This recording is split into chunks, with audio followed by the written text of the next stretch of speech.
নবী করিম সাল্লাল্লাহু আলাইহি ওয়াসাল্লামের 7টি সোনালী ফরমান, যা প্রত্যেক মুসলমানের জন্য জানা ফরজ। নাম্বার 1, তুমি নুজুমের কাছে যেও না, অর্থাৎ জাদুটোনা থেকে সম্পূর্ণ দূরে থাকো। নাম্বার 2, আনন্দ সমূহকে শেষ করে দেয় এমন জিনিসকে বেশি বেশি স্মরণ করো, আর তা হলো মৃত্যু।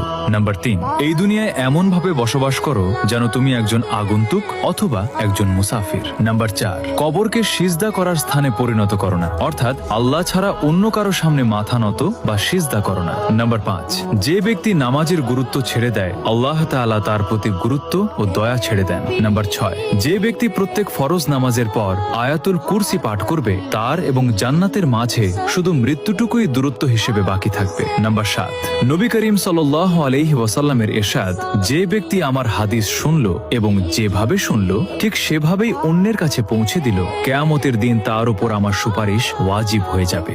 ভিডিওটি ভালো লাগলে লাইক, শেয়ার এবং